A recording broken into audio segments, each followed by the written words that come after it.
Vale, buenos días a todos y bienvenidos al Madrid Innovation Lab, el centro de uno de los centros de innovación del Ayuntamiento de Madrid enfocado en la difusión y la formación sobre la inteligencia artificial y las tecnologías disruptivas. Hoy empezamos con una nueva iniciativa que es, bueno, vamos a tener unos talleres divulgativos sobre GPT. Contamos con ello con Rafael Areses para ello. Así que nada, os doy muchas las gracias a todos por asistir y a ti, Rafael, por darte para esta iniciativa. Así que os dejo en buenas manos y os invito a todos a formar parte de esta comunidad en la que vamos a ir aprendiendo sobre la inteligencia artificial y las IAs generativas. Así que os dejo con él. Bueno, pues después de esta introducción que ha hecho Nuria, muchas gracias, Nuria, y os digo que estamos muy ilusionados todos, todo el equipo que ha estado preparando durante todo este tiempo, como la propia Nuria, José, Ana y Cristina, y todo el equipo de Madrid Innovation Lab. Estamos muy ilusionados. ¿Hay un problema? Sí, hay un problema con el sonido. Perdonad, pero estos son los problemas del directo. Bueno, os decía que estábamos todos muy ilusionados con iniciar esta serie de 4 capítulos en principio, pero que nos llevará seguramente a más cosas. Pero bueno, antes de nada, lo que tiene que hacer uno siempre es presentarse. Así que me presento. Mirad, mi nombre es Rafael Areses. Soy médico, he trabajado en cirugía durante bastantes años. Y como médico, pues tenemos que hacer un diagnóstico de a quién nos vamos a dirigir, ¿no? Por eso, a todos los que estáis aquí y a quienes estáis online, quiero deciros que me gustaría enfocar estos talleres de forma que sea práctica para vosotros, que sois personas pragmáticas, introducirlo en vuestros trabajos, en vuestras áreas de especialidad. Pero claro, es que esto va a tal velocidad que os digo de verdad que esta semana pasada en el congreso, o en el evento, diríamos, de NVIDIA, la velocidad que se ha imprimido es de tal magnitud que seguramente muchos de vosotros que estéis en contacto con esto podáis aportarnos tantas cosas que yo estaría muy agradecido que pudiésemos formar un equipo de colaboración a lo largo, en principio, de estos 4 sesiones, pero también más adelante, si pudiese ser. Si hablaba de NVIDIA, lo que ha hecho Microsoft en la pasada semana, de verdad es o para estar muy satisfechos de que nuestro trabajo va a cambiar para mucho mejor, o según cierto aspecto casi parece que pudiese dar un poquito de vértigo. Porque es que han integrado todas las utilidades que tenía su suite.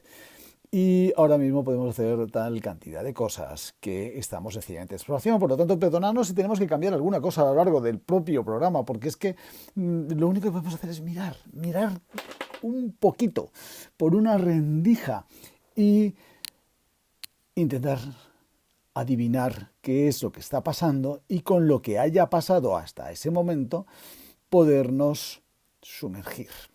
Que era la frase que veníamos a decir, ¿no? Cómo nos sumergimos en este mundo y cómo vamos descubriendo, un poquito con vértigo a veces, pero soluciones que nos sean útiles, que nos sean pragmáticas para nosotros en cada momento y en el transcurso de nuestras compañías, de nuestro trabajo personal, de nuestra productividad, de nuestro entretenimiento, de cualquier cosa que vayamos a hacer que nos vaya a ser útil, que de eso se trata. No contaros ideas muy abstractas, sino sencillamente ir a lo que pueda ser práctico, ¿no? En este primer introducción va a ser la que pueda ser un poquito más abstracta, ¿no? O pueda ser más general, pero luego sí nos gustaría que fuese para cosas directas, útiles, que cada uno de vosotros pueda estar manejando. Intentaré no repetirme mucho en esto que creo que se ha quedado bastante claro. Es decir, cualquier cosa menos esto. Esto es lo que no puede ser en una charla. Que venga aquí uno y suelte aquí bueno, el PPT, el Keynote, lo que lleve, para que la gente sin participar no alcance, no alcance más, que no sea útil y práctico para ellos. Bueno, ¿qué pensábamos que era el pasado? La verdad, ¿cuál era? ¿Quién hace 40 años hubiese previsto dónde estaríamos hoy, no? Aquí tienes a este con ese traje, paseando, tiendas de discos.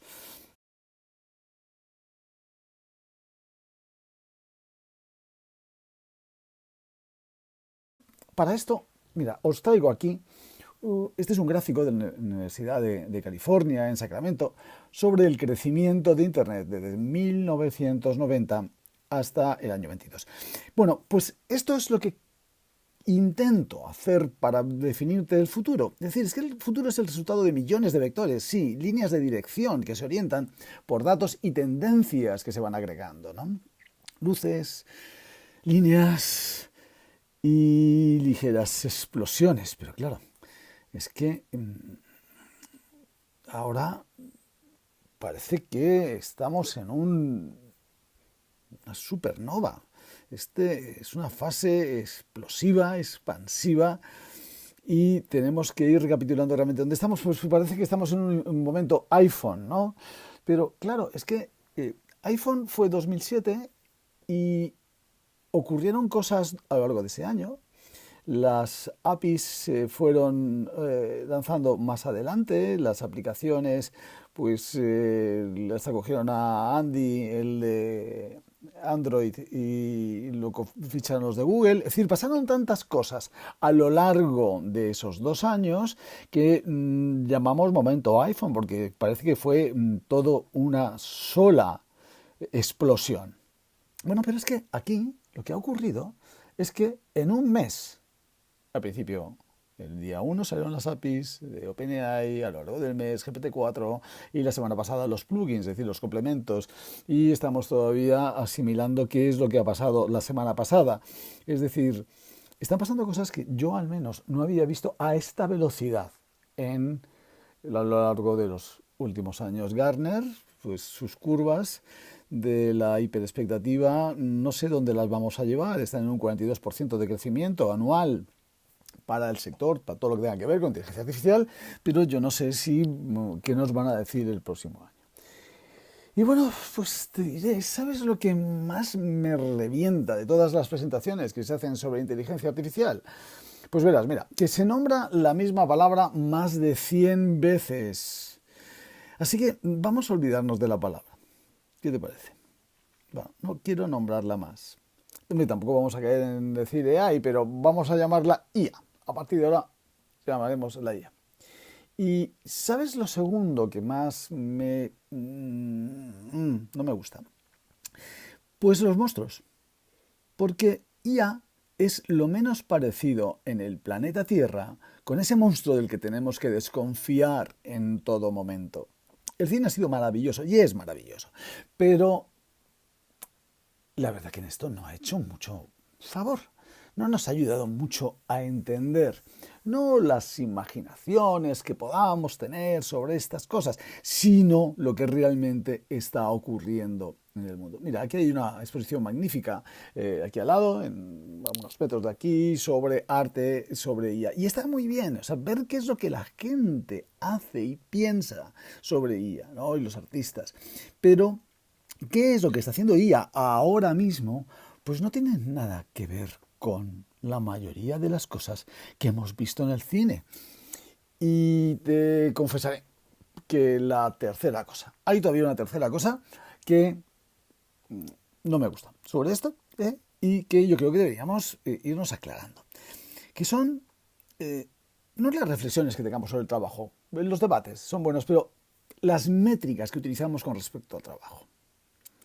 Porque el problema no es que venga una tecnología, nos disrompe, nos quita el trabajo, no, el problema es nuestra productividad. Mira, la mayoría de los trabajadores del conocimiento pasan más del 60% de su tiempo realizando tareas que nada tienen que ver con sus capacidades, con sus tareas esenciales. Verás, enfocarse en lo que uno es mejor podría ser bastante interesante. Y aquí os traigo un estudio. Los anteriores prácticamente no nos valen, los que sean del año pasado, básicamente, porque este que tenemos aquí es del 20 de marzo de este mes, ¿no? Bueno, pues un trabajo se considera expuesto a partir del 50% de mejora con una tecnología. En eficiencia, digo, en tiempo. No haya repeticiones, que haya más eficacia. Bueno, pues diríamos que el 19% de los trabajos actuales en Estados Unidos.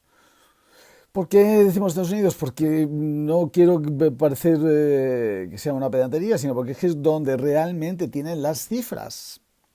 Pues superan el 19% de los trabajos actuales, superan el 50% en mejora de tiempo. Y el 80% superan el 10%. Esto no quiere decir que vas a quedarte sin trabajo, que vayas a tener todos esos problemas que se nos están diciendo. No. Quiere decir que es la velocidad a la cual tú debes ser consciente que tienes que hacer cosas muy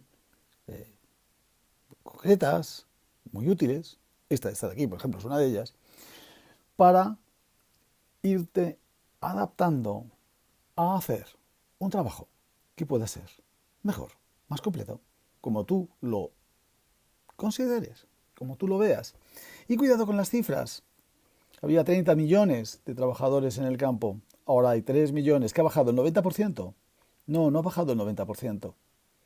¿Ha aumentado la población por 4 veces? Entonces sería un 97%. ¿Lo que ha disminuido el trabajo? No ha disminuido el trabajo un 97%.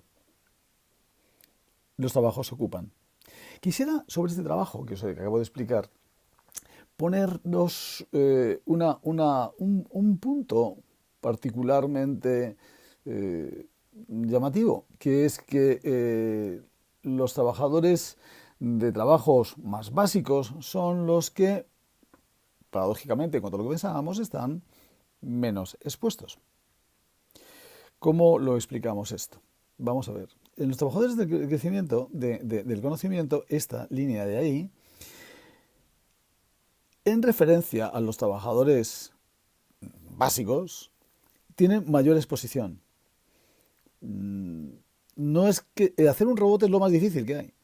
Pero en esa zona de ahí, en el conocimiento, en las aplicaciones que estamos aprendiendo hoy, lo que vamos a estudiar durante estos días aquí, ahí es el punto donde realmente parece que es donde está la mayor exposición. Y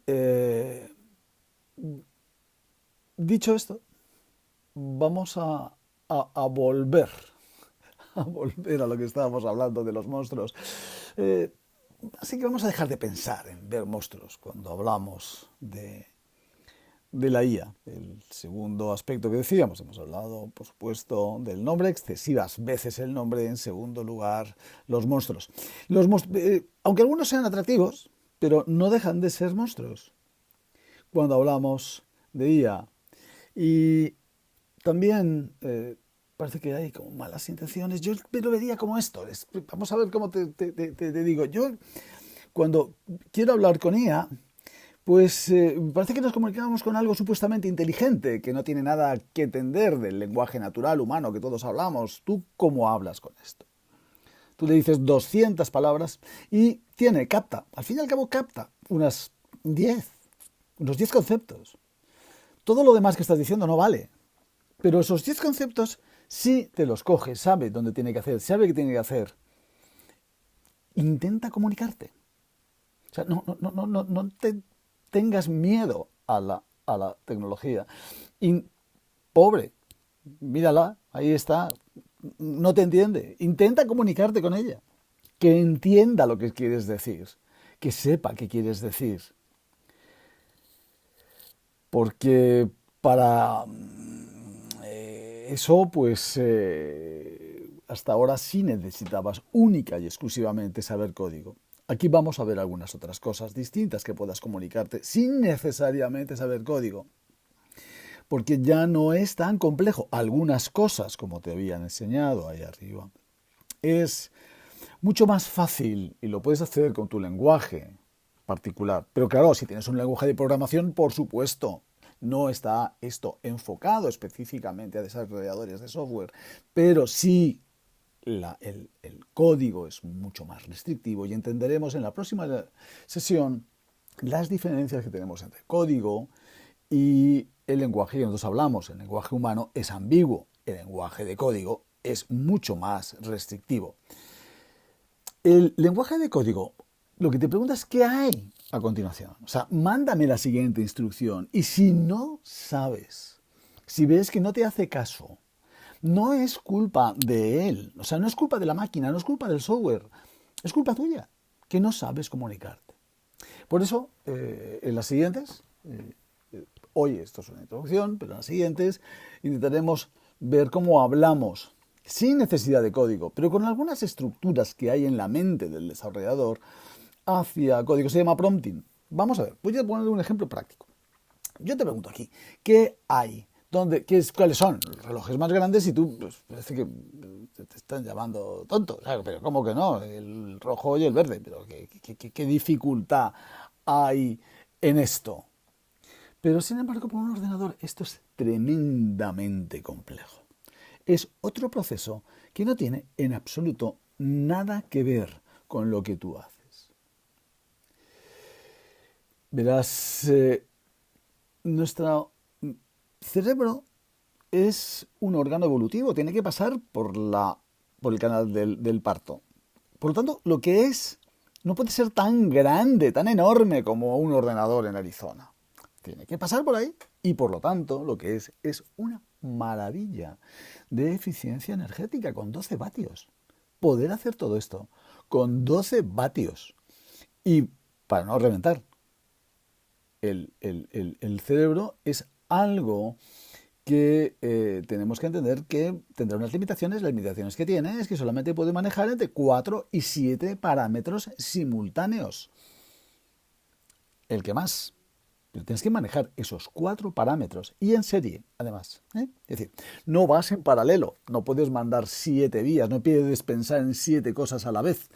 Igual que no queremos hacer que las máquinas nuestras vuelen, llamadas aviones, vuelen como los pájaros, tampoco podemos pretender que los ordenadores piensen como los humanos. No es lo mismo. La idea de inteligencia artificial, que queremos que piensen como nosotros, eso no es factible. Porque los aviones no vuelan como los pájaros. Son otro tipo de procesos. Vuelan, mejor que nosotros, mejor que muchos pájaros, pero no es el mismo proceso. Esa es la diferencia. Pero claro, es que lo que pasa es que cuando son pocas cosas las que hay que hacer, pues vale, le ganamos nosotros. Pero a medida que el número de cosas aumenta y se llaman parámetros, pues es que es mucho más rápida y lo maneja mucho mejor que nosotros.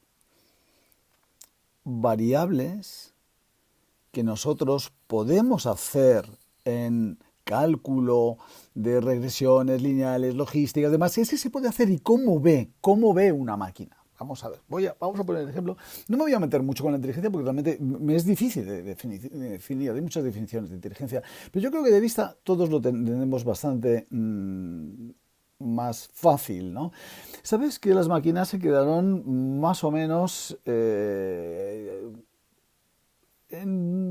sobre 2015, llegaron a alcanzar la visión humana, los resultados de visión humana. Cuando la primera pregunta es ¿qué significa ver? Es decir, ¿qué decimos nosotros por ver? Y cuando miramos un paisaje, pues ¿en qué nos fijamos? En lo que está delante, en los primeros objetos que están delante, en los objetos que se parecen, en los colores que vemos, en los volúmenes. Esto habría que explicarlo, porque nosotros lo vemos inmediatamente, pero es que a un sistema que tiene mucha computación, debemos explicarle cuál es el orden de las cosas. ¿Qué es lo que estamos viendo nosotros ahí? No es suficiente para una máquina. La máquina lo que tiene que ver es que tú le clasifiques dónde tiene que ir a buscar cada cosa, cómo se llama cada cosa y cómo lo vas viendo. Y, bueno, pues aquí lo vas teniendo. Pero, ¿qué puedes tú encontrar en esto? Cada imagen te significa algo. Si tú no lo has clasificado previamente, una máquina no puede entender nada de esto, porque para ti estos son perros, ¿no? Parece que la de Deep Learning se ha convertido solamente en ver perros y gatos. Pues bueno, vamos a hablar de perros. Se ven perros, pero es que cada imagen de esta que estás viendo es totalmente diferente. Claro, para ti se llaman perros. Y es sencillo. Pero es que son distintos. Y ahora vienen los gatos, claro. Y estos son gatos diferentes, todos. Nadie puede interpretar esto, excepto un humano, que estos son gatos, se llama gatos. Y cuando hablamos de personas, pues ya prepárate, porque es que no hay una sola imagen igual. Pero para nosotros son personas. Esto es algo que pues habría que entenderlo básicamente. Cuando tú ves esto, tú estás viendo esto. Pero una máquina, cuando ve esto, lo que está viendo es esto. Somos algo diferentes, ¿no te parece? Habrá que acoplarnos, pero claro, es que cuando le metes computación, mira lo que ve ya. Y si le sigues metiendo computación, pues imagínate lo que es capaz de hacer. Y que a nosotros, cuando lo vemos en episodios, uno alejado del otro, le llamamos magia, porque parecen mágicas. Y desde la huella digital hasta el iris o la palma, de forma más reciente, la cara, los parámetros de la cara, hoy las máquinas pueden ver cosas que nosotros ya no alcanzamos a ver. Por lo tanto, yo lo que te pido es que lo miremos desde la humildad, básicamente. Escúchala con interés. Lo que no entiendes hoy, si mantienes la curiosidad de estudiante eterno, con una mente más plena, más enriquecida, lo verás mucho más evidente mañana. A mí, al menos que me gusta hacer cosas hoy, que ayer no entendía. Un acercamiento de esta forma, pues, como dice, este es Steven Pinker de la Universidad de Harvard, de la Escuela de Psicología. Cuando los modelos en general, ahora mismo de los medios de comunicación, pues bueno, estar preocupado parece que es algo que es inherente. Ser catastrofista está sobrevalorado y, bueno, dar alguna opinión que pueda ser más optimista, pues parece que eres, vamos a decirlo claramente, más tonto que los demás. Pero no podemos obviar lo que realmente está ocurriendo, ¿no? El daño que se pueda ocurrir. ¿Cómo no? Por lo tanto, no te estoy diciendo que abraces acríticamente la IA. Nunca. Sé crítico con ella, desde la reflexión activa del equilibrio entre la tecnología y el humano. No seas un adoptador inconsciente, un influencer crítico, pero tampoco infravalores el talento enorme que subyace debajo de toda la investigación y todo el trabajo que está hecho en IA. Pero sí, efectivamente, mira, esto es un ejemplo real de una foto en Ucrania. Y bien, ¿qué problemas puede haber con algo tan enormemente potente y que puede generar un daño que tú deberías tener previamente, bueno, previsto? Por lo tanto, todas las IAs deberían estar en manos de todos, incluso de quienes tienen ideas contrarias a lo que es. Yo creo que por eso es tan importante que conozcamos la IA. Y que predecir antes de lanzar cada nueva tecnología sí es importante. Cuando venga GPT-6, GPT-7... Mira, este es Ilya Sutskever, de OpenAI. Lanzar más despacio. Pero lanzar mejor. No sé si es el ejemplo que está siguiendo ahora mismo. Bueno, pues esto es lo que queremos en esta pequeña primera introducción deciros. Vamos a hacer una serie de talleres. Hoy es la introducción, pero en los siguientes capítulos intentaremos hablar de lo que es esto. Bueno, se puede llamar prompting, lo que es preguntas en lenguaje natural que nos puedan permitir alcanzar una forma de que estos sistemas nos contesten cosas que nos sean útiles, prácticas para nosotros, y que en general pues parece que estamos preguntando, viendo las cosas demasiado rápidas, demasiado inmediatas, pues habrá un sistema, una forma de hacerlo. Esto es lo que estábamos haciendo. Yo particularmente en nuestros primeros meses me parecía que era uno de los buscadores, es un gran buscador, pero la velocidad que están yendo los demás, creo que ahora mismo pues tenéis que comprendernos, no de aquí al próximo seminario, al próximo webinar, seguramente avanzarán cosas a una velocidad enorme. You es bueno, pero dedicar todo un espacio a You con lo que está viendo ahora mismo, creo que lo mismo iba a ser innecesario. Por lo tanto, hablaremos de prompting, pero hablaremos de Bing, o de las aplicaciones que se están haciendo. Esto no es un cuadro, una pintura real, esto es arte gráfico hecho por alguien que no tiene en este momento la calidad de las habilidades que podía tener Rembrandt. Y ahí hay un diálogo, ahí hay un debate y hay otras muchas cosas. Nosotros intentaremos ver qué es lo que ha pasado. Intentaremos ver si las opiniones y los debates vendrán después. Y para eso está abierto este foro. Pero nos fijaremos en qué es lo que ha pasado. Básicamente creo que esto sería lo que nos interesaría. Y bueno, y lo que ha pasado no solamente en arte gráfico, sino también en las aplicaciones actuales que están ocurriendo. Y sí me gustaría que el que conociese cualquier aplicación, la que quiera que fuese, la que sea, por favor, aquí estamos. Estamos para esto precisamente. Nos encantaría poder compartir con todos los que sepáis que podemos formar un foro de aprendizaje para ir creciendo en general. Bueno, y técnico no es el foro técnico pero bueno, hay algunas cosas, algunos detalles donde los técnicos son muy apreciados. Aquí tenéis unas charlas de Machine Learning los miércoles por la tarde que ya cubren eso. Creo que no es el nivel al que nosotros queremos alcanzar, pero lo que más nos interesaría de todo ello sería exactamente esto que os digo, las aplicaciones.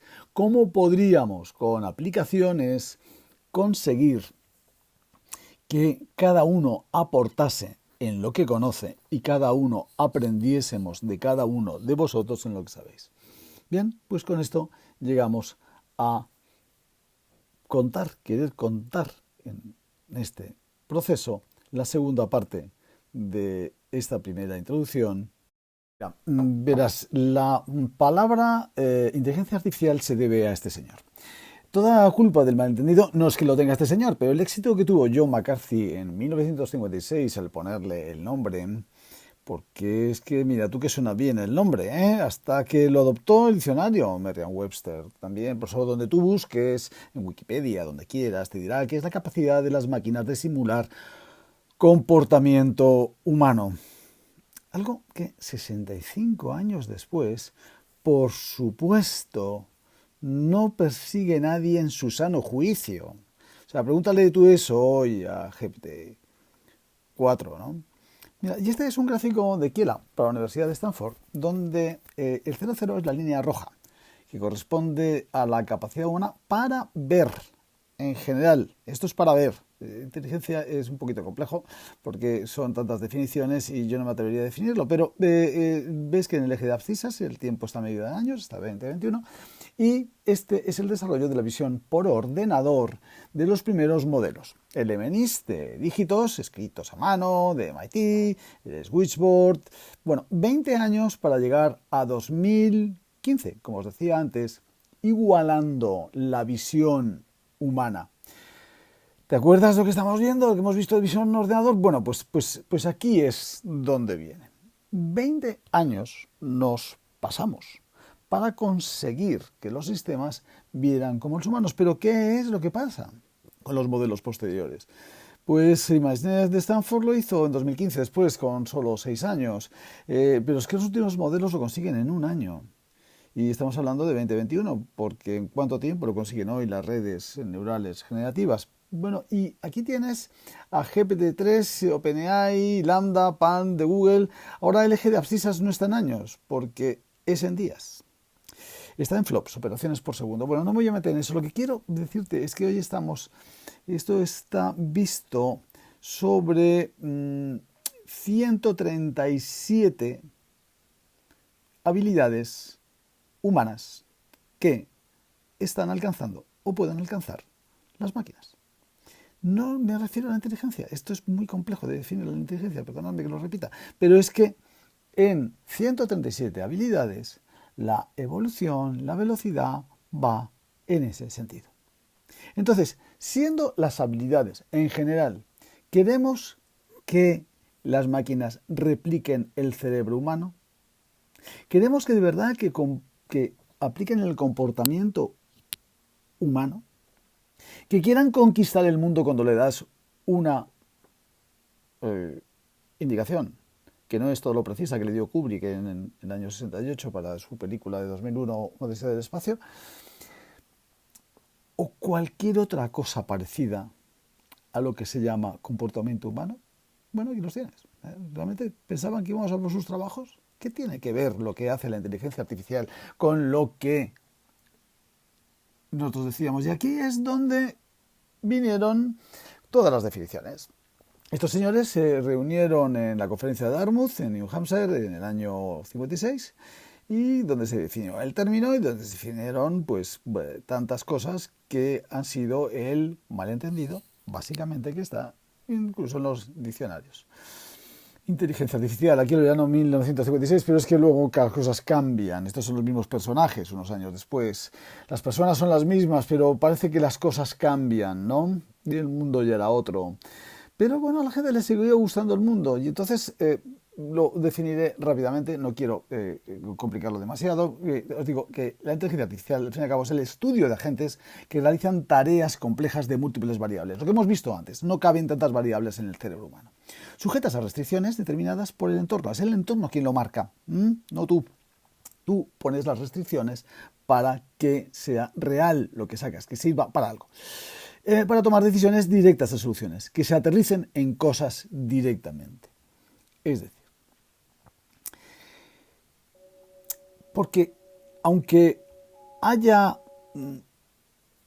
incluye otras muchas funciones cognitivas, siendo la inteligencia una de ellas, pero tan difícil de redefinir.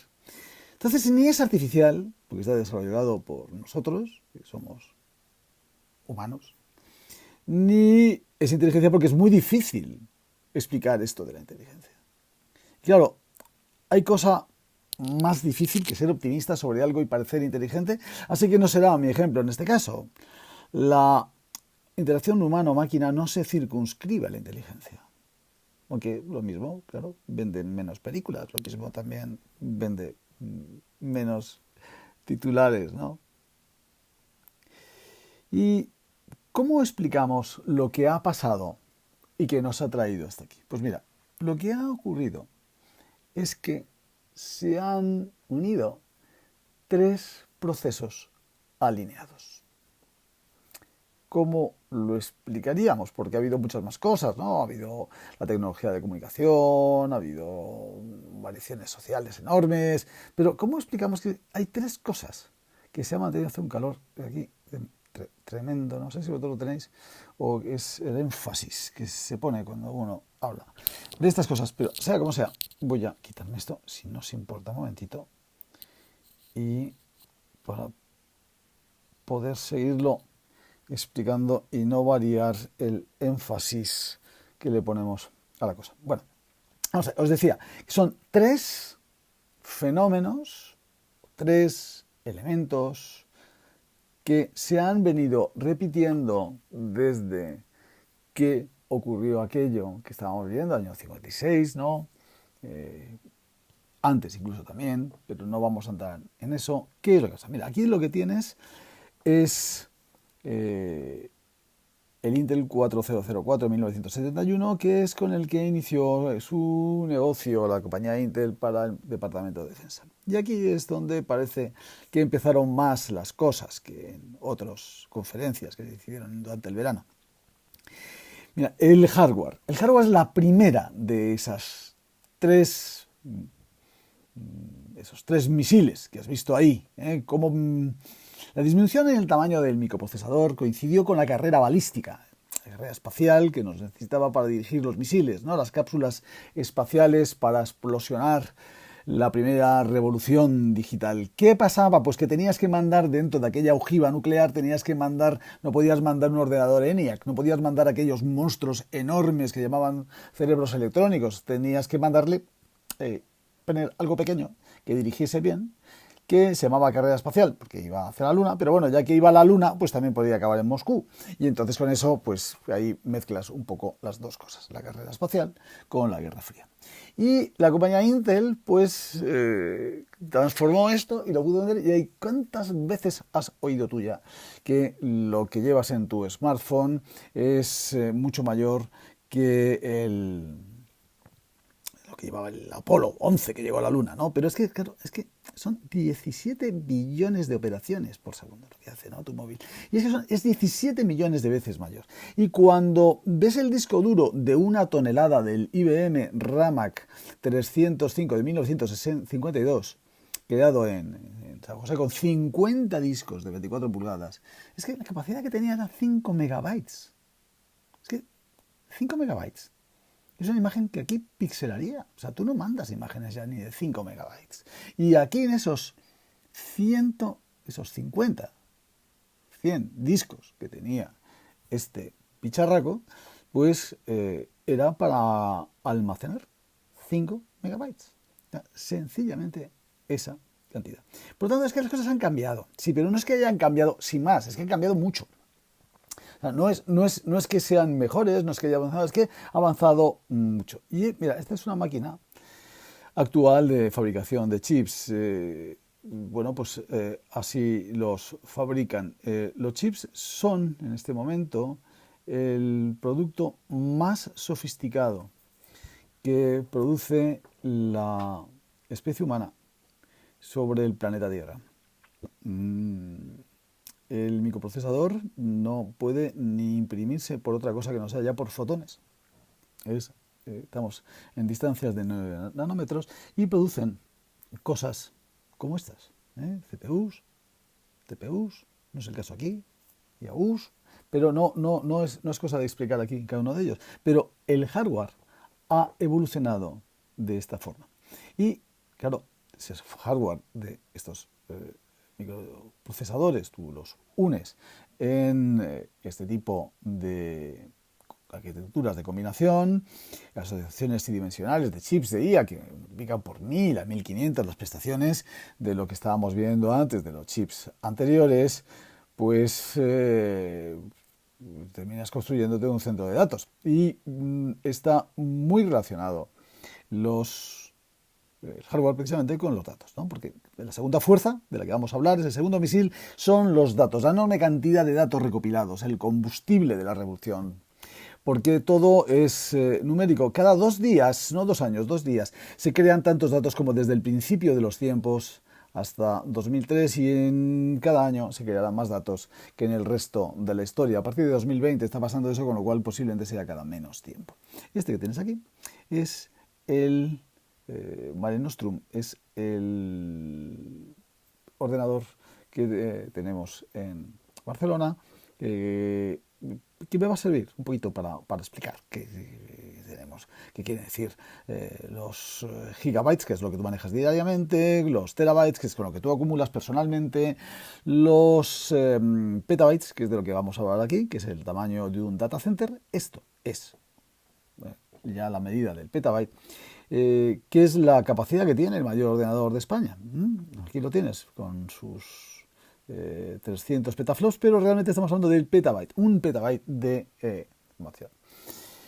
Bueno, pues esto es un petabyte y el centro de datos, pero ¿cómo transmitimos la cantidad de datos de un petabyte, de una, ni más ni menos que de un centro de datos? Pues mira, la forma más rápida de aumentarlo no es las comunicaciones. Las comunicaciones han aumentado mucho, han ido muy rápido. Las comunicaciones han hecho muchas cosas, pero no están entre esas 3 cosas que estábamos explicando. Por lo tanto, cuando nosotros tenemos que transportar un centro de datos, un petabyte, 10 a la 15, de Madrid a Barcelona, por ejemplo, lo más rápido es en un autobús. Bueno, en un autobús, en un tráiler. Tienes que hacerlo en un tráiler. Eso quiere decir que, a pesar de tener macroordenadores de que hagan todas estas cosas, estamos todavía en la era del petabyte. No hemos pasado. Y no digamos ya si es un contenedor de 40 pies en vez del otro de 20 pies. No sé qué camión puede llevar esto. Bueno, pues aquí lo tienes. Pasamos al siguiente paso, que es del petabyte al exabyte, ¿no? 10 a la 18. Hoy estamos camino del exabyte, pero no estamos quitando esto, que está en Estados Unidos, que es el Frontier. ¿Y cuánto ocupa un exabyte? Pues bueno, se están construyendo centros de datos en España de 100 hectáreas. Bueno, en la medida en España es el campo de fútbol, ¿no? Las cosas grandes es el campo de fútbol. Entonces, estos serían 4 campos de fútbol para meter un centro de datos de este tamaño hecho de pequeños, diríamos, centros de datos de un petabyte. Estamos viendo desde el exabyte, estábamos, ¿no? Desde el petabyte, que es el que llevamos en el centro de datos, que vamos en el autobús, en el camión, acuérdate, a el siguiente, que es el exabyte, que es el centro de datos enorme. Bueno, y el siguiente paso, ¿cuál es? Ya, pues bueno, sería el zettabyte. Zettabyte son 10 a la 21. Necesitaríamos 4.000 de los otros. 4.000 campos de fútbol, pues ya puedes imaginarte que sería la isla de Manhattan en 3 dimensiones para poder meter un zettabyte, ¿no? No me meto, luego lo explicaremos ya en el siguiente paso, el yottabyte a la 2 a la 25. Que vamos entonces a resumir un poquito esto o a verlo en contexto, ¿no? En 2020 se estimaba que había en el mundo un volumen de 47 zettabytes, ¿no? Lo último que hemos visto, un ordenador, un centro de datos del tamaño de la isla de Manhattan. Bueno, es que había 47 ya. En 2025 el mundo contendrá bastante más de 200 zettabytes, el mundo en su conjunto, ¿no? Y no dentro de mucho tiempo pasaríamos a 1000, con lo cual, bueno, mucho tiempo, ¿qué sabemos qué pasará en el año 30?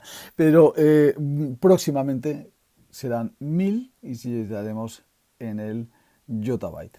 Bueno, el tercer elemento que ha ocurrido, la tercera gran revolución que ha habido, es el software. Llámale algoritmia, llámale proceso humano que está en la parte del pensamiento, que tiene luego que hacerse física, tiene que hacerse presencial en algún sitio. Mira, esta es la eliminación de errores. Con software de redes neurales, de Deep Learning, se lee de derecha a izquierda desde 2010 hasta 2015. Bueno, vuelvo otra vez a deciros que esto va a ser sobre visión. Esto no vamos a tratarnos en inteligencia, por supuesto, pero vamos a seguir con el ejemplo de la visión, el ejemplo que vamos a llevar durante toda esta presentación. En visión, lo que ocurrió entre los años 2010 y 2015, pues es que los errores se fueron disminuyendo desde ese 28% que veis ahí de errores en máquina hasta llegar prácticamente a la ausencia de ningún tipo de error. Pero atención ahí lo que está pasando. Está pasando en 2012. ¿Qué fue lo que pasó en 2012? Pues que pasó de 27% de error a 15% de error.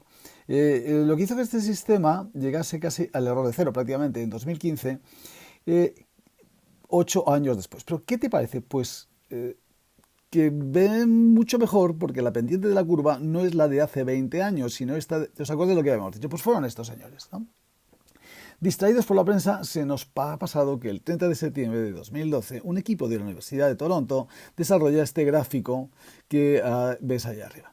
Combina la lógica matemática de la algoritmia con el nuevo hardware de las GPUs, unidades de procesamiento gráfico, que desde 2006 nadie lo había hecho, no había conseguido nada de este tipo, ¿no? Ahí tienes a Ilya Sutskever, que está en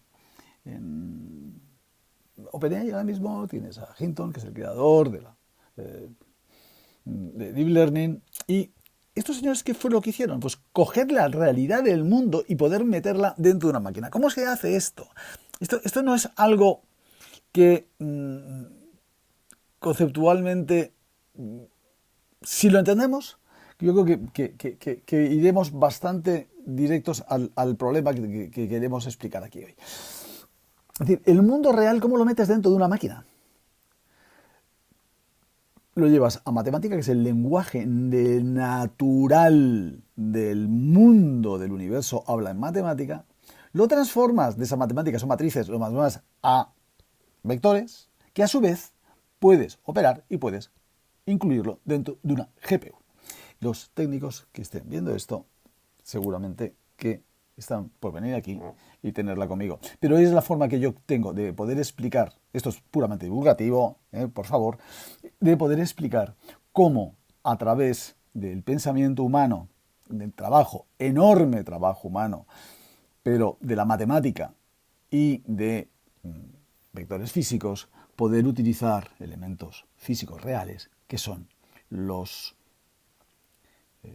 unidades de proceso, las GPUs, esos que tienes dentro de tu ordenador. Ahí tienes a Ilya Sutskever de OpenAI, y aquel chico que tienes en el fondo, pues es Alex Krizhevsky, que es a quien me voy a referir a continuación. Esto es, aquí los tienes los tres, el hardware, ahí arriba tenías el software y en el otro lado tienes los datos. Siempre se producen estos tres elementos, esos tres misiles que habías visto, esas tres cosas siempre vuelven a ocurrir, vuelven a estar.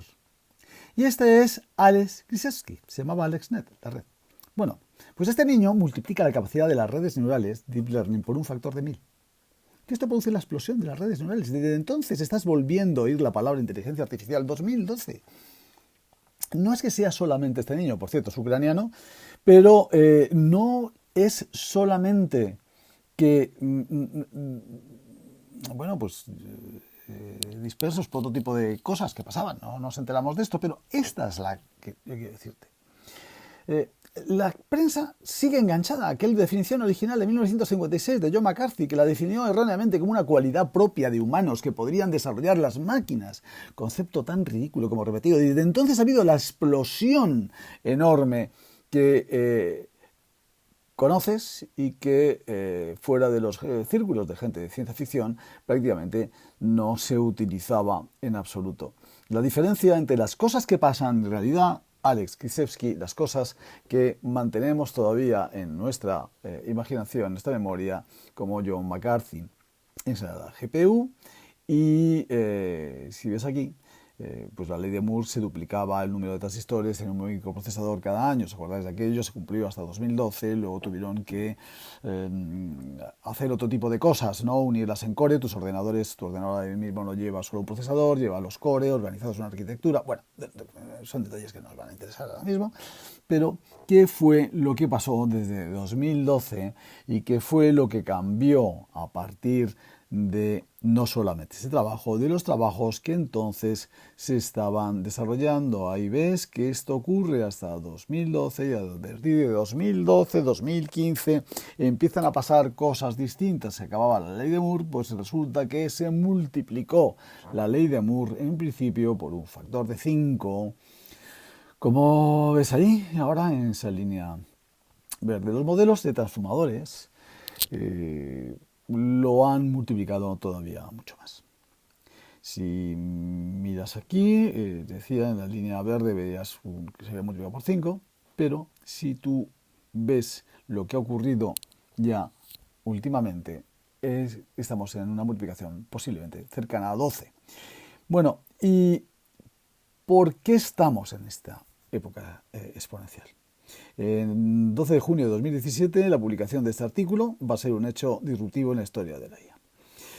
Atención es todo lo que necesitas, como aquella de All You Need Is Love de los Beatles, pero lo que desarrolla Ashish Vaswani y un equipo de otros 7 desarrolladores de la Universidad del Sur de California, en la Universidad de Toronto también, en Google Brain, esto era originalmente de la compañía Google, sobre el entrenamiento de modelos lingüísticos para lenguaje natural. Es lo que nos ha traído aquí a GPT, a OpenAI, a todo lo que parece que había explotado enormemente en el mes de diciembre, pero que esto lleva una evolución de muchos, muchos años. Este es un hecho diferencial.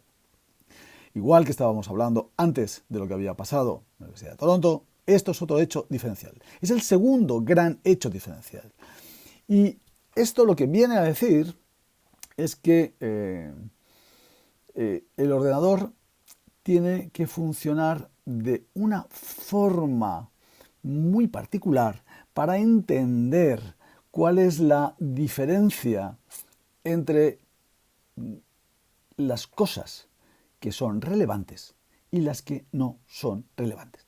La memoria humana es evolutiva, funciona con las memorias de hace muchos años, de lo que tú recuerdas, y lo que hiciste hace un par de meses, pues no te acuerdas de ello. Pero un ordenador no debería funcionar así, una máquina no debería funcionar así. Nosotros necesitamos que cuanto más reciente, lo más antiguo tendrá su importancia, pero cuanto más reciente sea y más relevante sea, las decisiones que vayas a tomar ahora, puedas incluirlas dentro de las soluciones que tienes que tomar. Por lo tanto, atención, el mecanismo de atención en el que hacen los transformadores, el mecanismo de atención que captura lo más relevante que ha ocurrido en los últimos momentos, que no obvia esa parte, que se centra en lo que es más necesario, es lo que se llama aquí los transformadores. Es lo que forma estos mecanismos, es de lo que están hechos las últimas IAs generativas a las que estamos asistiendo hoy. Por lo tanto, no ha sido algo que ha ocurrido de forma explosiva, que ha ocurrido de pronto. No, ha habido algo más. Esto es un montón de trabajo que lleva ocurriendo de forma subyacente desde hace mucho, mucho tiempo. Ahí los tienes, ahí tienes. Te explico, este es, bueno, cómo incrustas, diríamos, la información, lo que estábamos diciendo, todo el proceso que estábamos diciendo en el hecho anterior, y cómo vas, mediante unos sistemas que son, pues, como las células, diríamos, de atención, de autoatención, cómo vas capturando este sentido de relevancia en cada una de las cosas. Esto es lo que ha estado ocurriendo. Es decir, no es que haya surgido alguien muy listo y de pronto haya inventado algo y ahora nos dedicamos a hacer memes sobre ello. No, es que es una barbaridad de trabajo, una enorme cantidad, como decía Edison, de inspiración, pero sobre todo de transpiración, de muchísimo trabajo subyacente para conseguir que nuestras máquinas entiendan el mundo y nosotros podamos introducir el mundo ahí. No es algo tan simple como que no haya pasado nada más, ¿no? Esto es lo que cuando un libro tiene 50.000, 200.000 palabras y tiene que predecir la siguiente palabra, a lo mejor es muy importante que la solución que vamos a obtener sea muy, muy, muy precisa. En siguiente palabra, vamos a ver, no quería yo liarme mucho más sobre esto, quería deciros qué es la historia, sin meterme mucho más en el proceso, pero estos son chicos que vieron, pues se le pusieron el nombre a los transformadores, esto 2018, y le llamaron BERT. Bueno, BERT es nuestro Blas, ¿no? Y, claro, y primero fue EPI, que ellos es Elmo. Y ahora pues el siguiente era Albert, ¿no? De Bert a Albert, pues por Einstein, ¿no? Vale. Bien. Los chicos de Meta, entonces eran Facebook todavía, pues le llamaron Roberta, es otro sistema. Cada sistema es tiene muchas diferencias, pero sobre unas estructuras de transformadores y basados en el sistema de atención de 2017. Tenemos Distilbert, que es otra de las formas que fuimos viendo, estamos hablando ya de 2019, que ha pasado durante estos años que estábamos precisamente, pues bueno, ocupados, por supuesto, en otras cosas, pero que eran importantes porque la pandemia no ha sido ninguna tontería, pero que han estado pasando otra serie de cosas que no hemos podido atenderlas y pues hasta aquí ha llegado la compañía que parece que ha cambiado todas las cosas. No, casi todos venían de Google, ¿eh? Bueno, pues con el desarrollo de 2020 de GPT y de las generativas hasta llegar a GPT-3 en 2021, desarrollado por OpenAI, ¿no? La locura de 175.000 millones de parámetros, más de 1.500 veces GPT del año anterior, que había sido el GPT-2. Bueno, entramos en unas cifras de locura que nos han tenido a lo largo del año 2022 metidos. Y esta es la estructura que tiene GPT-3. Si la ves, esto es, volvemos a los transformadores, volvemos a este es el hardware y allá arriba tienes los datos. Los tres elementos que siempre se repiten, con muchas mayores descubrimientos que ha habido en la naturaleza, ha habido en tecnología, pero estos tres factores vuelven a repetirse. Y aquí tienes a los chinos. Pues claro, los chinos tienen que hacer algo grande y por fuerza bruta ganan en cifras. Este es la Academia de Beijing, la BAI, que está con Buda 1, iluminación en chino. Es el primer sistema multiescala de China. Este es del sistema del año 2021 y en el año 22 ya construyen Budao 2, el número 2, que escribe literatura. Bueno, habría que leerla, pero compone música, hacía muchas cosas, pero nosotros parece que no estaban ocurriendo, pero parece que el alcance o el acceso que se haya podido tener no haya sido el mismo, ¿no? Y en definitiva, pues llegamos a ver cuál es el tercer elemento. El tercer elemento, hemos visto que en 2012 había ocurrido aquello, en 2017 había ocurrido el fenómeno de la atención, los transformadores, y hay una tercera cosa que creíamos que habían hecho, que es como de esa información que vamos vehiculando, de esa relevancia que vamos consiguiendo en lo que estábamos explicando, los sistemas, hay un tercer elemento que nos dijeron que habían introducido, pero que nosotros no sabíamos cuándo lo habían introducido. Y entonces, hasta que me enteré el jueves pasado, van y nos dicen que esto lo habían hecho desde el principio. Esta tercera cosa, que es cómo los humanos, hay una intervención humana que dice de todas las soluciones que da el algoritmo, tú eliges una de ellas. Yo me enteré el jueves en la conferencia de NVIDIA. Resulta que estos no es que lo hayan hecho con GPT-3 y lo hayan introducido desde hace poco tiempo, el año pasado, no, desde el inicio. Desde el inicio estuvieron haciendo este tipo de trabajo.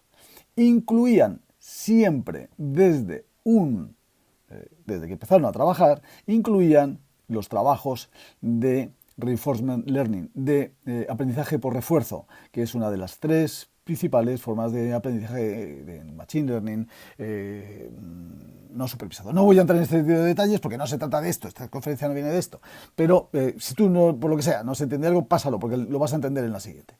No quiero que te quedes fijo ahí, si realmente esto no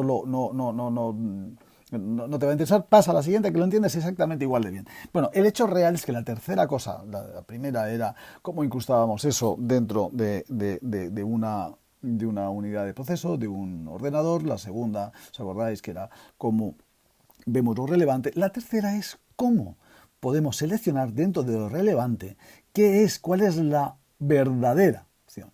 Y al fin y al cabo lo que vas haciendo con todo esto es estás haciendo, ellos le llaman un fine tuning, lo que estás haciendo es regularizando, normalizando, igualando.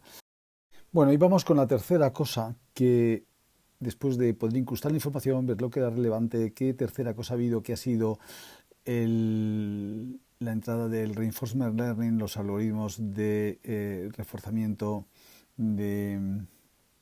que se han introducido en este terreno. ¿Os acordáis vosotros de AlphaGo? Pero ¿quién no conoce la historia de Google? AlphaGo y Lee Sedol, el 9 de marzo de 2016, AlphaGo gana a Lee Sedol, 18 veces campeón mundial, posiblemente el mejor jugador de todos los tiempos. Le gana por 4-1. AlphaGo es el software que ha desarrollado DeepMind, una compañía inglesa de 3 chicos, que entonces había comprado Google 2 años antes. Esto ocurre en 2016, como te digo, en 2014. Google compró DeepMind y los dejó trabajar allí en Londres, donde ellos trabajaban. Los compró por 500 millones y empezaron a desarrollar este tipo de algoritmia hasta llegar ya en el año 2016 al desarrollo del juego del Go. El juego que juega en Asia, donde hay muchas más probabilidades de movimiento que en ajedrez. Al tener un tablero de 19 por 19, 361 posiciones que multiplicas por 360 en el siguiente movimiento, pues sigues yendo así. Y como ves, lo que va ocurriendo al final es que tienes más posiciones que puedes cambiar que casi las partículas que hay en el universo. 10 a la 79 en el universo, 10 a la 172, un 1 y 172 ceros en el Go. Bueno, es un juego que realmente tiene probabilidades, ¿no? Por lo que vemos, sí, que para los grandes conocedores lo habréis disfrutado todo esto. Quienes no lo somos, pues los que nos quedamos en las cifras. Y bueno, también se quedó Netflix en aquellas cifras, pero lo más sorprendente que ocurre, que el otro día nos confesaba Demis Hassabis en la conferencia de NVIDIA, es que lo más sorprendente y que nadie se había imaginado es que podría hacer este movimiento que hace en el segunda partida del 4-1 que gana, que es mover la ficha hacia la quinta línea en el movimiento 37. Ese movimiento no se había hecho jamás y se consideró que había sido un error. Los analistas que lo ven más, que lo siguen más que un partido Madrid-Barça, que son 200 millones de personas en Asia, y los analistas que están pendientes, ninguno prácticamente consideró que había sido un movimiento inteligente, que había sido un error de AlphaGo. Es que esto lo digo porque fue muy relevante en lo que expresó la semana pasada el CEO de Demis Hassabis, el CEO de DeepMind, ¿no? Bueno, cualquier humano hubiera dicho que era un mal movimiento. Este es el hecho. Porque a lo contrario que milenios de sabiduría habían hecho, pero fue la clave para que 100 movimientos después la partida fuera ganada por la máquina, por el software de DeepMind, a el campeón de los campeones. Bueno, esto pasaba en 2016, ¿no? Claro que es que, sorprendentemente, ¿dónde estábamos en 2016? Porque han pasado 7 años, ¿sí? Pero es que habían pasado cosas suficientemente relevantes aquel año como para que no estuviésemos pendientes de eso, pero en lo que me quedo es que si pensábamos que todo se había acabado en 2016, estos señores llevan 7 años haciendo cosas. Llevan utilizando sistemas diferentes que no tienes que aprenderte, pero quiere decirte que el siguiente, por ejemplo, que es AlphaGo 0, la primera variación sobre AlphaGo, le gana 100-0. AlphaGo. O sea, el grandísimo AlphaGo que parecía que lo había hecho todo, que había llegado a cotas humanas, bueno, 100-0. Es decir, no le gana una partida al siguiente. La segunda iteración de esto es tan enormemente superior y vamos a por la tercera. La tercera, ¿os acordáis de Deep Blue, que había ganado a Kasparov, al ajedrez, Fuerza Bruta, el equipo de IBM? Pues bueno, había un Stockfish que es la evolución de Deep Blue. Stockfish jugaba al ajedrez como nadie en el mundo podía jugar al ajedrez. Y AlphaGo jugaba al Go, pero es que AlphaGo 0 le bate a Stockfish en ajedrez de forma abrumadora. Y de aquí pasamos a la cuarta iteración, que es Mu0. ¿Es posible entrenar a un sistema en todos los escenarios? En escenarios infinitos necesitas una flexibilidad mucho mayor. Mu0 toma del entorno los elementos que le son relevantes para su acción. Lo demás lo descarta. Es magnífico viendo lo que es relevante y lo que no es relevante. Estamos ante un sistema que si tú juegas con él te va a ganar, seguro, pero va a empezar perdiendo porque lo que está haciendo está estudiando lo que tú estás haciendo. Posiblemente sea el sistema más desarrollado en comprensión, en aprendizaje sobre el mundo que ha creado el humano sobre la faz de la Tierra. Ante un mundo volátil, incierto, complejo y ambiguo, está en alguna ventaja con respecto a nosotros. Bueno, y yo quería aquí explicaros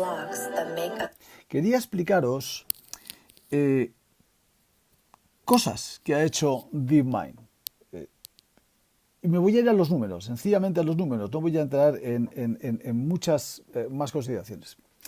Y esto que estaba aquí explicando es determinar la estructura espacial de una proteína, que pues lleva cómo se distribuye en el espacio, es determinante para la función que hace. Hay 200 millones de proteínas en biología natural y se calcula que un biólogo, un doctorado en biología, tardaría como unos 5 años, ¿no? ¿Os acordáis del proceso del DNA? ¿No? Por la cristalografía, difracción de rayos X, sobre muchísimas formas posibles. Bueno, pues eso que hace en 5 años un doctor en biología, AlphaFold 2, que es de estos señores, lo hace en segundos. De forma que los 200 millones de proteínas en biología natural que se hubiesen desplegado, pues más o menos hubiésemos tardado, calcúlalo, 200 millones por 5 años cada uno, hubiese tardado 1 billón de años.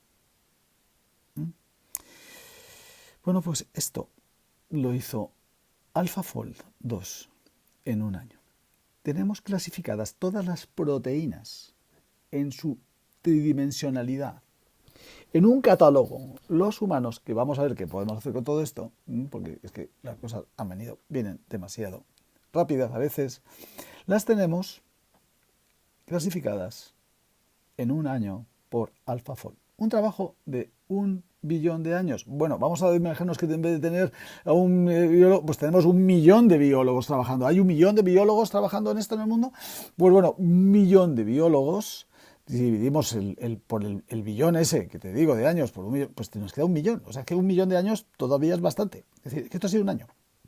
Entonces, 1 millón de años en desarrollar, en tener acceso a un conocimiento que hoy tenemos, la especie humana, y que podemos desarrollar, pues os acordáis, como el proyecto Genoma en este tiempo, es verdaderamente, a mí particularmente, me parece remarcable. Y hoy lo tenemos.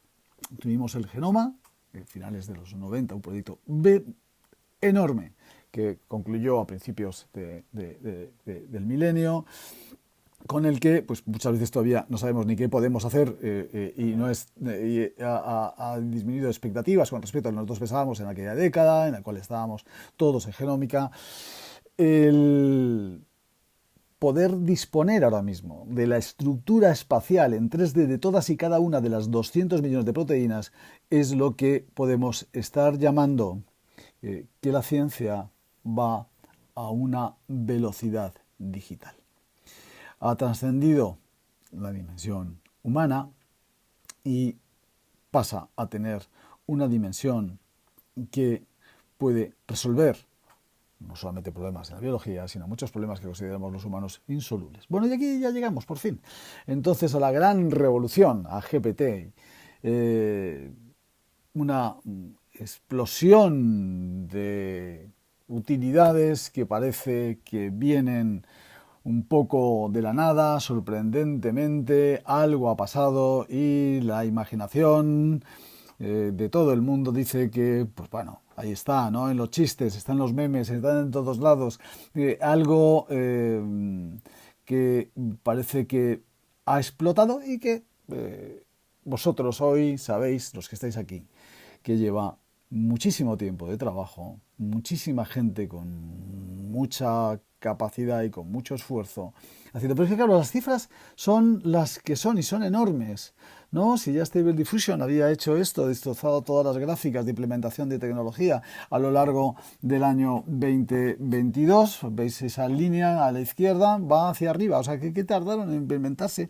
Pues Ethereum, Bitcoin, Spark, de ahí las tenéis, las cosas fueron rápidas, pero nada fue tan rápido como Stable Diffusion, que fue uno de los sistemas que teníamos de inteligencias de IAs generativas a lo largo del año pasado. No, esto es antes de GPT, de GPT, pero claro, es que llega GPT. Y es que GPT lo que hace es nos deja... ahí tienes Instagram en 2 meses y medio, llegó a 1 millón de usuarios. El iPhone en 74 días, a 1 millón de usuarios. Pero es que estos han llegado en 5 días. Es que es llamativo. Es que nada parecido ha llegado en tan poco tiempo. Yo no lo he visto, al menos. Yo estaba haciendo unos exámenes, unas prácticas, estaba haciendo con Python. Yo no tengo un desarrollo al nivel de los técnicos, que muchos de ellos vais a estar aquí a lo largo de tiempo, la gente que estoy viendo que está haciendo unos trabajos magníficos aquí de Machine Learning, pero yo estaba, y si le pasé el examen, y es que me dio 48 sobre 50 preguntas. Bueno, vamos a ver. ¿Y cuánto tiempo ha llegado a los 100? Sí, llegó en 5 días a 1 millón de usuarios. Pues que llegó en 2 meses a 100 millones de usuarios. ¿Cuántos habrá ahora? ¿Tenemos 200? ¿Tenemos 300? No sabemos cuánta gente estamos, pero si tú te metes, funcionas en ello, pues vas a estar dentro de un porcentaje de lo que hay en el mundo. Ahora hay unos cuantos más, ¿no? Y esto lo normal será que se empiece a normalizar a medida que vengan los nuevos sistemas, pues Cloud de Anthropic, o los nuevos sistemas de Google, o los que traiga misma gente de DeepMind, que traen Sparrow. Pero todas las cifras que ves ahí, ¿no? WhatsApp en 49 meses, Facebook en 42 meses, Snapchat en 39 meses, TikTok en 13 meses llegó a 100 millones, y es que bueno, parece que las cosas están cambiando, pero nada ha cambiado hasta ahora, que yo al menos haya visto como esto, ¿no? Y bueno, pues en medio de esto, el 14 de marzo de el otro día, GPT-4, ¿no? Y resulta que es que llevaban trabajando desde hace 6 meses con un superordenador conectado en Azure, la nube de Microsoft, y desde el software desde cero. O sea, nunca jamás se habían hecho pruebas de semejante tamaño. Y es significativo. Realmente lo que aporta GPT-4 con respecto a lo que teníamos, que era GPT-3,5. Bueno, Bing yo creo que ya estaba casi en GPT-4, porque hacía cosas que ahora entendemos, que ahora nos cuentan de GPT-4, que ya Bing estaba haciendo a lo largo de estos meses, ¿no? ¿Es significativamente mejor? Pues sí, es significativamente mejor. Mirad, hacer cosas que no las hace de un solo disparo. Por supuesto, tienes que ir jugando con ello, por eso hablaremos de prompting la semana que viene, el próximo día. Pero mira lo que te hace, un poema en el cual cada palabra empieza con una letra ordenada del diccionario, ¿no? Del abecedario. Esto no es sencillamente un juego de malabarismo, es algo más, porque hasta ahora todo eran generalidades, mejor que comprensión, síntesis, resolución de problemas, velocidad, percepción. Es que la mejor predicción de la siguiente palabra significa todo esto.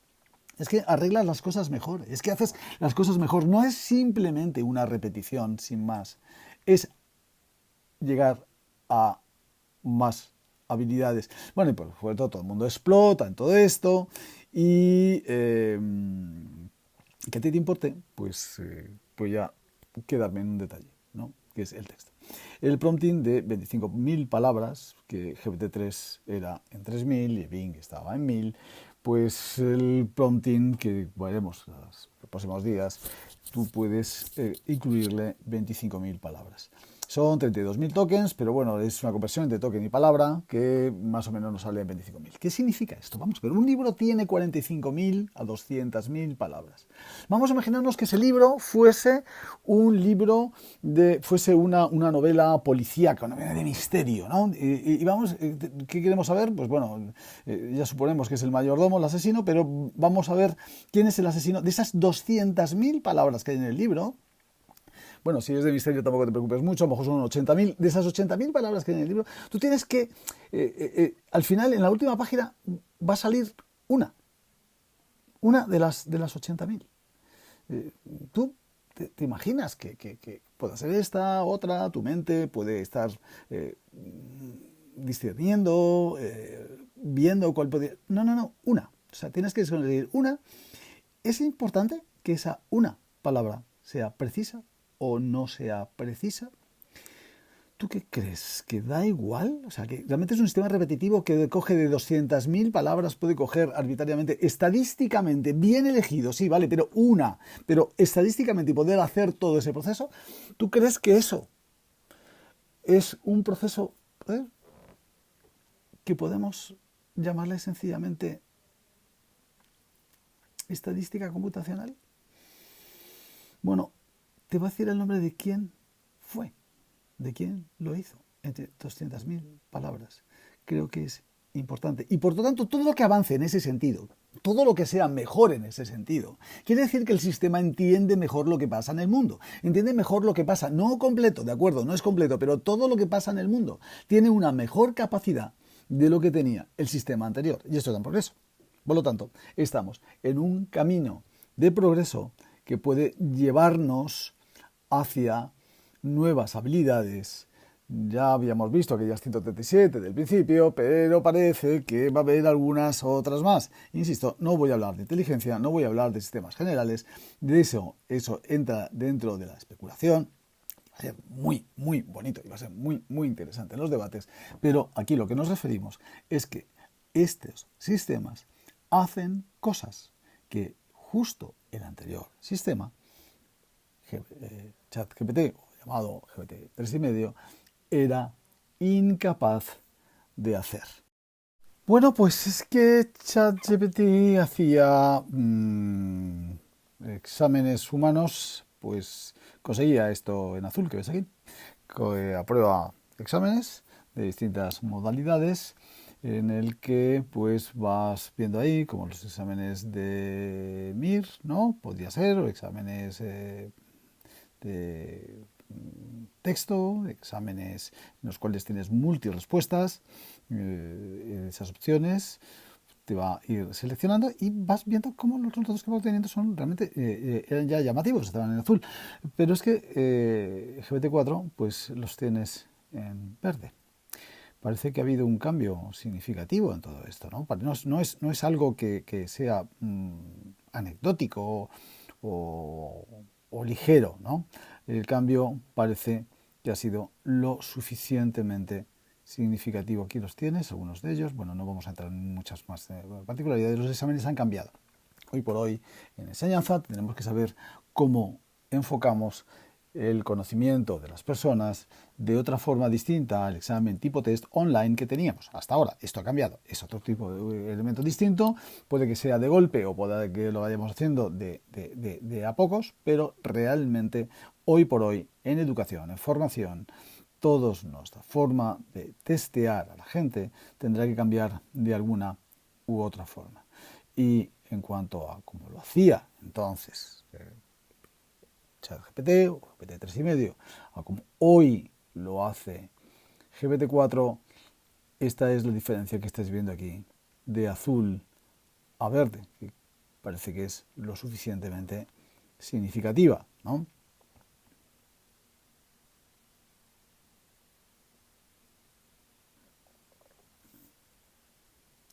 Y asimismo, en idioma.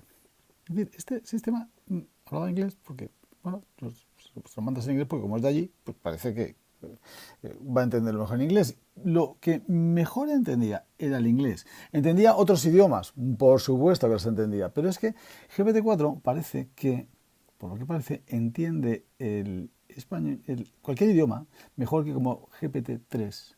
Perdóname, me ha ido la diapositiva. Os lo explico.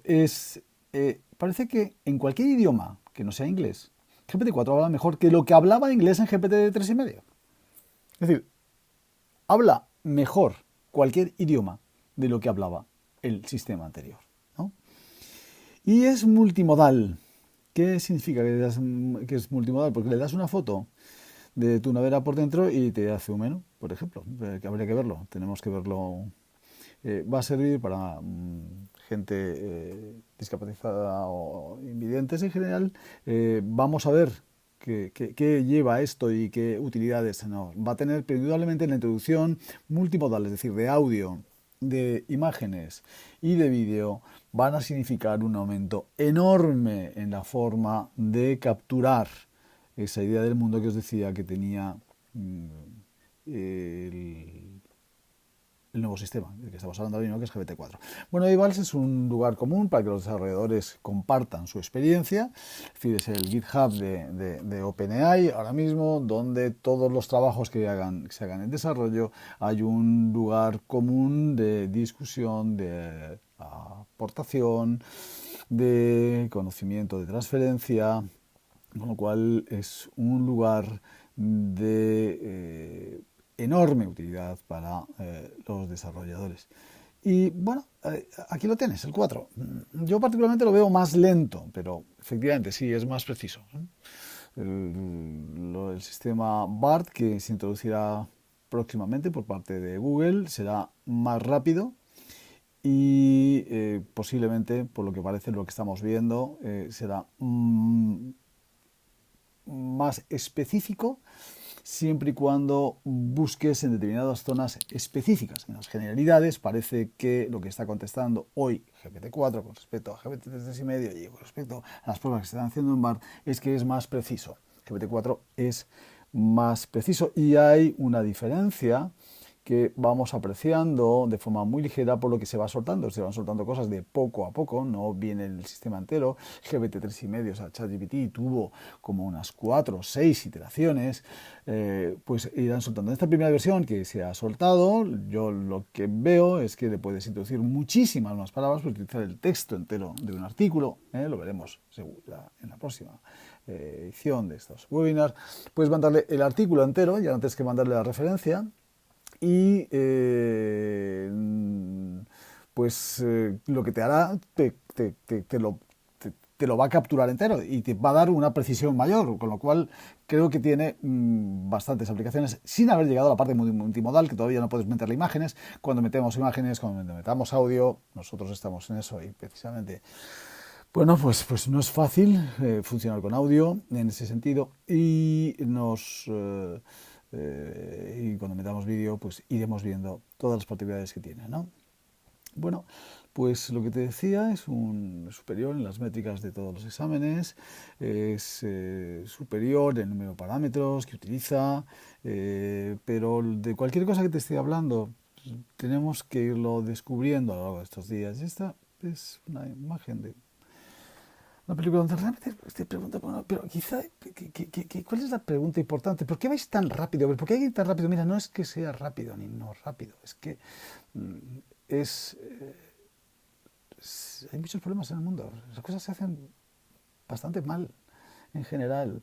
Y si esto pudiese ayudarnos a algo, si no ya la velocidad, sino la precisión en las cosas que hacemos, pudiese aportarnos algo a esos problemas insolubles y que nos, bueno, pues posiblemente nos hará entender dónde diablos estamos en este momento, en este proceso, ¿no? ¿Qué está ocurriendo, ¿no?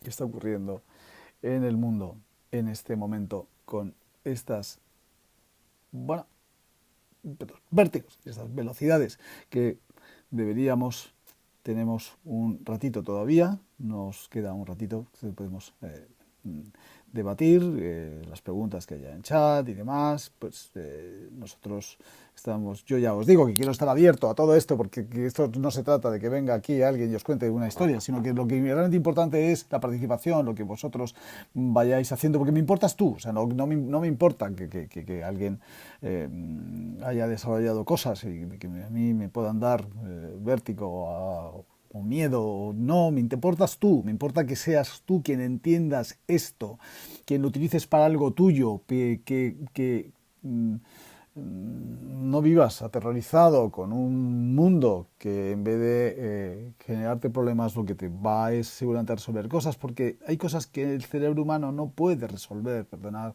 que vuelva un poco a lo mismo. Hay cosas que el cerebro humano no va a poder resolver. No es que lo haga mejor o lo haga peor, sino que es que no está hecho para eso. hace cosas maravillosas que no pueden hacer los ordenadores todavía, pero hay cosas que no puede hacer y que sí pueden hacer las máquinas. Y yo quiero que tú lo entiendas y y que me enseñes también a mí a entenderlo por las cosas que tú aprendas de esto y puedas compartir, porque si no todo esto se va a convertir en muy estresante. Y como decía Maquiña en la película, ¿no? Mausiña, no, esto no es que sea interesante, no, es que es muy estresante. Se está convirtiendo esto en algo muy estresante y es lo que yo no quisiera. Cuando gente que tenemos considerada que es bastante buena en tantas cosas, pues comete errores. O sea, los humanos parece que no somos, no hay el humano perfecto. Tenemos nuestras referencias, tenemos gente que creemos que está por encima y de hecho en muchísimas cosas está por encima y es admirable sus referencias, pero no todo lo hacen bien.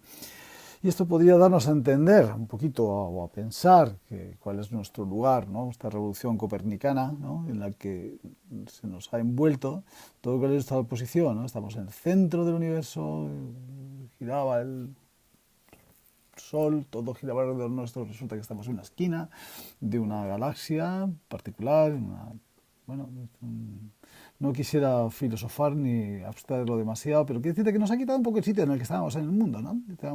Éramos la imagen, lo teníamos muy claro.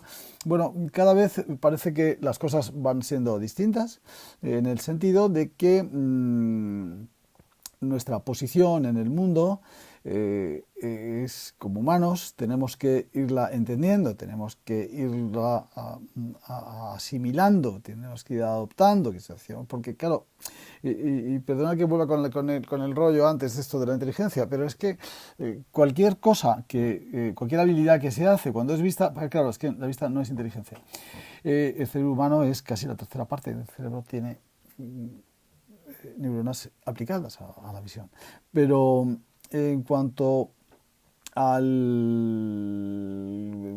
encontramos una nueva aplicación que hace una serie de cosas nuevas, que nos consigue, no es inteligencia. Cambiamos la portería de sitio. O sea, cuando van a tirar el penalti, nosotros cogemos y la portería la cambiamos de lado. Hacemos un poco trampas con esto, ¿eh? Somos un poco tramposos en el sentido de que aquello donde nos queremos refugiar todavía, cuando vemos que los sistemas creados por nosotros, que son humanos, nos superan nuestras habilidades, decimos que no es inteligencia. Claro, y además tenemos el algoritmo. Pues el algoritmo es el culpable. Qué fácil es culpar al algoritmo, que es nuestro, porque lo hacemos nosotros, ¿eh?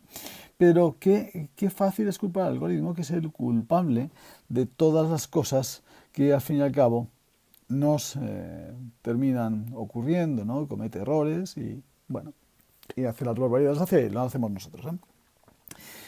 Y claro, cuando esto de la IA era una investigación científica o había 4 pirados que estábamos en esto y nos interesaba, pues nadie se subió a esto y ahora pues lo normal es que le importa a todo el mundo que puede coger y hacer cosas prácticas, bajarlas al suelo, utilizarlas. Y de eso se trata, de que tú las utilices, las bajes al suelo.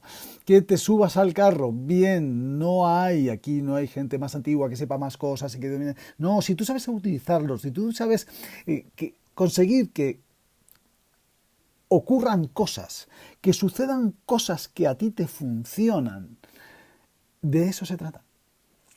Y si esas cosas a ti te funcionan y las puedes explicar y nos las puedes transmitir, mil gracias por hacerlo. No vamos a meternos aquí quiénes fueron todos. Estos son los personajes.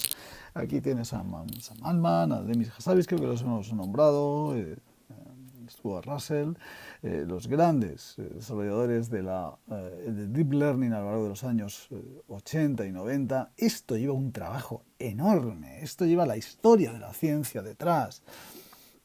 No es nada que haya ocurrido tanto para nuestras, y hoy no hay aplicaciones, tanto para nuestras pequeñas cosas que estás viendo día a día, que funcionan, de una imagen, de un dibujo. Tú puedes conseguir crear estructuras arquitecturas que puedes compararlas, que puedes darle métricas, que puedes conseguir de tus pequeñas cosas, arreglarte tus pequeños problemas de cada día, que es donde realmente está la dificultad, ¿no? Decíamos que el demonio está en las pequeñas las pequeñas cosas, en esas pequeñas cosas de donde tú puedes ir resolviendo. Y lo que tú resuelvas y puedas transmitirnos, te lo diré por quinta vez si es necesario. Compártela aquí, este es el espacio para hacerlo y estaremos todos, el equipo que formamos aquí, estaremos encantados de que pueda hacerse. Hasta, por supuesto, pues las grandes, grandes cosas de la medicina, de la salud, de la economía. Y aquí me vengo hasta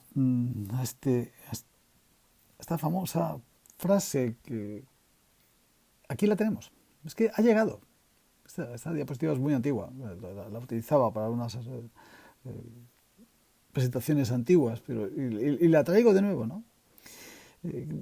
Sigo creyendo que es algo de lo que más influirá en nuestras vidas en los próximos años. Sigo creyendo lo mismo.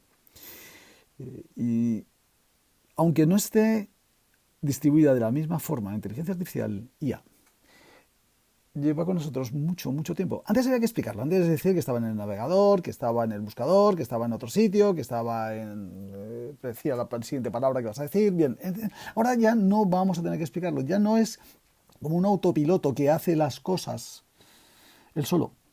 Ahora es tu copiloto, tu compañero de programación, lo entienden muy bien los desarrolladores, el que está junto a ti mientras estás aprendiendo y estudiando programación. Aunque no está distribuida de la misma forma, está aquí, está en todos sitios y vamos a ver que de verdad va a estar en todas y cada una de las cosas que estamos utilizando. Así que será bueno que nos acostumbremos a funcionar con ella como parte nuestra, no como algo extraño, como algo independiente al que no tenemos ningún tipo de acceso. Podemos estar combinándolo. Y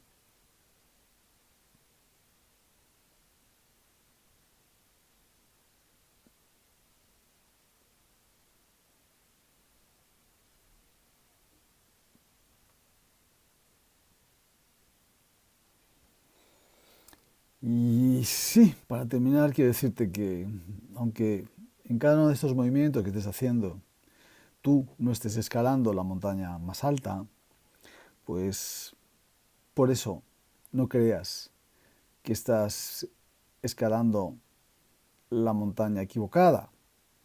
Estás haciendo algo enorme que va a ayudarnos a muchos a hacer cosas que ayer no podíamos hacer. Bien, pues parece que el tiempo ha llegado a su fin, así que he disfrutado mucho estar aquí con vosotros. Muchas gracias.